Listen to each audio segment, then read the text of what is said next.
of it as we look at that as a possibility here to get both Durant what he wants, it would seem, and Mitchell what he wants, it would seem? How do we like it? Well, I'd like it because Legs could go back to vacation. I could start mine because all the offseason business will be done all at once, which would be great. But look, I think if you look at the overall trade landscape right now in the league, the Nets don't have a deal they like for Kevin Durant. That's why Kevin Durant's still on the team. And to me, as it sits right now, with Summer League wrapping up, I don't think we're going to see a trade in the coming days, and I think that means we're getting closer and closer to the possibility of Kevin Durant and Kyrie Irving being on this Nets team to start the season. Now, a couple weeks ago, it didn't seem like that was going to happen, but frankly, we just have not seen the Kevin Durant trade market materialize the way we thought it would. When you look at a guy who's 34, the injury issues he's had with the money that's on his deal, teams look at the Nets and say, this is a vulnerable team. We don't have to offer a lot for him.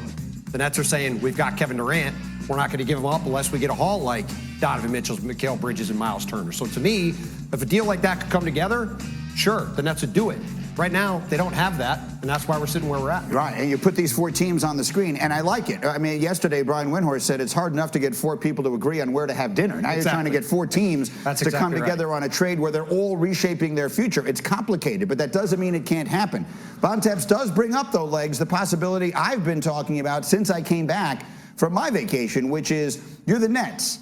I know last year was a disaster of bordering on biblical proportion, but you put together Kyrie Irving, Kevin Durant, and Ben Simmons because you think that is the core of a championship team. And to this point, you've still never even seen it once. Why not give it a try one time and see if you can make it happen? I continue to think the best course of action for everyone involved is for those 3 guys to stay right where they are. Legs, what do you think? Well, listen, I hear what you're saying, and it's very possible, and Tim's right. They're probably going to end up starting the season that way because the teams just don't have the assets that it's going to take to get Kevin Durant. This is a complicated trade to try to work out to get equal value back and position yourself if you're the Nets.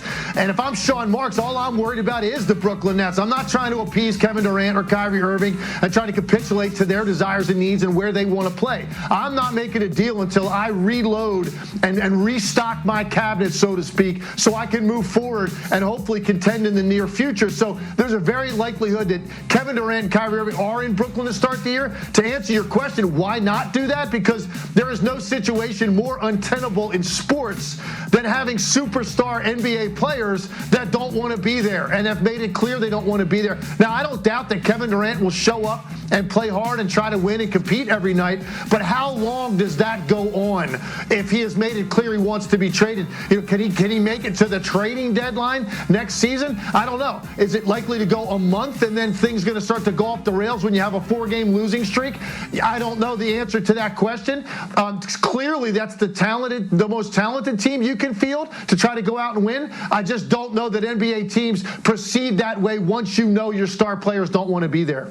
Look, Kevin Durant is the centerpiece of this because he's an historically great player. But Kyrie Irving is also an important piece, at least for the Lakers, I think. It has felt to me like something of a basketball miracle could fall in their lap if they were able to turn Russell Westbrook into Kyrie Irving, which for a moment in time there felt like it might be on the verge of happening. What role, as we watch all this take place, we had 4 teams on the screen. Lakers weren't one of them. That's right. What role do the Lakers play in all of this? The Lakers are passengers, Mike. They're passengers for just the reason you said. It would be a basketball miracle if they could turn Russell Westbrook, who at this point is an expiring contract and really nothing else to them in terms of value, into a player like Kyrie Irving. Now, as we saw, Adrian Wojnarowski reported a couple weeks ago, the Lakers were the one team willing to do a sign and trade, meaning signing Kyrie Irving to a long-term deal. Why is that? Because they're desperate, right? They don't have another way to get a player of his caliber to give themselves a chance to be a championship-level team. Without Kyrie Irving, this team is not even close to a championship-level team. I think they're in the play-in tournament again. I think they could miss the playoffs again.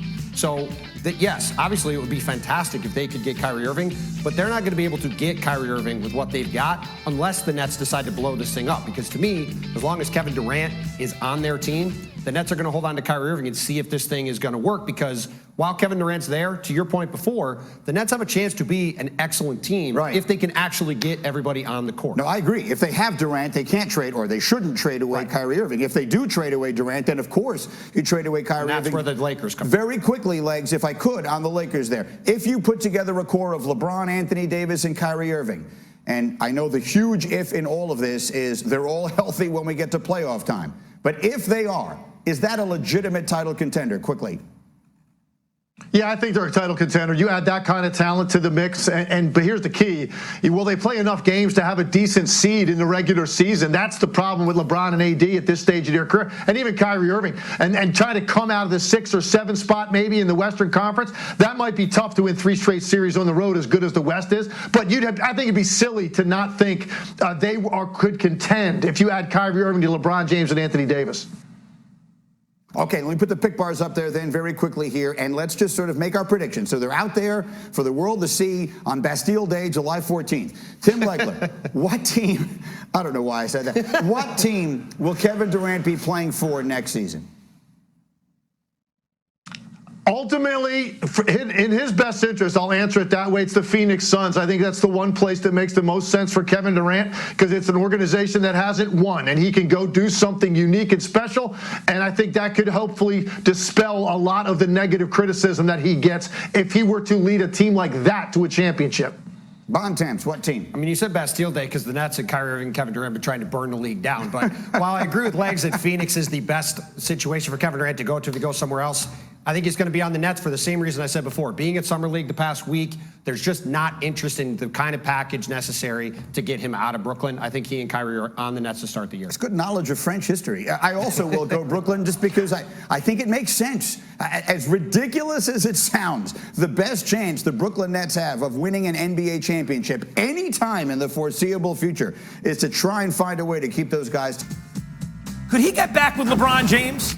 The Lakers are reportedly the only realistic landing spot for Kyrie if the Nets intend to trade him. Lakers owner Jeannie Buss was asked about the possibility of LA making a major move this offseason. Jeannie spoke to NBA.com, quote, "Nothing would surprise me. We're not making a change for the sake of change. It has to be good basketball decisions that keep us now and don't compromise our ability to deal in the future." Nick, where do things stand with Kyrie? Not one thing has changed up to this point, Max. Everything is in a massive holding pattern. It still feels like the only team that's out there that is legitimate, that really wants Kyrie, that's the Lakers. And if you're Sean Marks and the Nets, you're saying to Rob Pelinka, show me the draft picks. Because nobody wants Russell Westbrook's contract. They don't want to deal with it.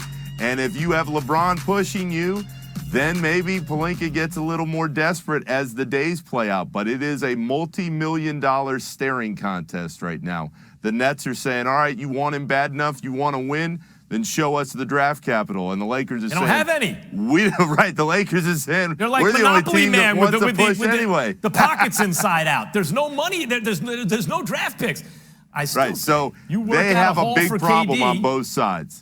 You work out a haul for KD, like, for example, with a place like Chicago that has a star player in his prime, that has draft capital, and you take on Westbrook's expiring contract, because remember, that's value by the trade deadline. $47 million off your books, and the Nets will wind up with a good, young team and draft treasure. I mean, they could still work something out.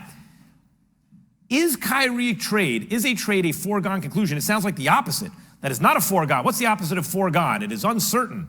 It is gone. It is for, but it's not foregone. It's not a foregone conclusion, is it? Max, everything with Kyrie seems to be uncertain.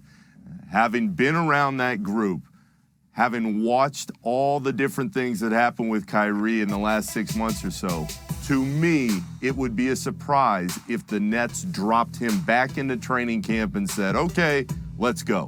They would love to have Kevin Durant back. They'd love to say to Kevin, we're going to build with you. We are going to make this work. You are still the face of our team. But I think the deal with Kyrie is we just don't trust you anymore. That trust is gone. And to think that they're going to talk all this stuff in the last few weeks about building the culture back and making sure that everybody wants to be there, and then run back Kyrie Irving into the same roster, basically, that you have with Ben Simmons, who is a gigantic question mark. I think that is going to be a really, really tough sell. But if you don't like what you're getting back from the Lakers or anybody else, the only other option is to say, okay, Kyrie, just hang out. And we've seen how that played out before. Here's the rub. Season. It's not exactly the same roster. Joe Harris and Seth Curry and Ben Simmons have never played together especially not with Kyrie Irving and Kevin Durant.